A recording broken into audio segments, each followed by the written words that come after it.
ఈ కాంగ్రెస్ ప్రభుత్వం 100 రోజుల్లో ఇస్తామన్న హామీలను ఎగ్గొట్టారు. అయితే ఇప్పుడు ఈ హామీలపైన కాంగ్రెస్ ప్రభుత్వం తెలంగాణ ప్రజలకు సమాధానం చెప్పాలని డిమాండ్ చేశారు ఎమ్మెల్యే పాడి కౌశిక్ రెడ్డి. ప్రతి మహిళకి నా హుజరాబాద్ నియోజకవర్గంలో మొత్తం 2,50,000 ఓట్లు, దాంట్లో 1,26,000 ఓట్లు మహిళలవే. మరి ఆ 1,26,000 ఓట్లున్న మహిళలకి మీరు 2,500 రూపాయలు ఎప్పుడు ఇస్తారు అని చెప్పి నేను అడుగుతా ఉన్నాను. ఖచ్చితంగా వాళ్ళకి 2,500 రూపాయలు కూడా మీరు ఇవ్వాలని నేను డిమాండ్ చేస్తా ఉన్నాను.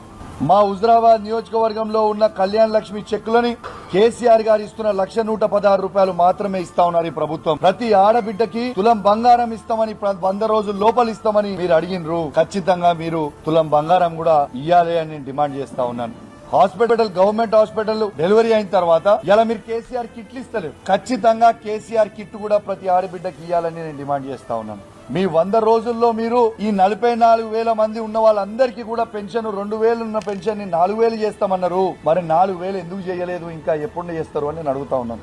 వికలాంగులకి 4,000 ఉన్న పెన్షన్ 6,000 రూపాయలు చేస్తామన్నారు. ఎప్పుడు చేస్తారు 6,000? ఈ హుజరాబాద్ నియోజకవర్గంలో 44,000 మంది పెన్షన్దారుల 9,000 మందికి వికలాంగుల పెన్షన్లు ఉన్నాయి. మరి ఆ 9,000 ఉన్న వికలాంగులకి మీరు 6,000 రూపాయల పెన్షన్ ఎప్పుడు ఇస్తారు అని చెప్పి నేను అడుగుతా ఉన్నాను.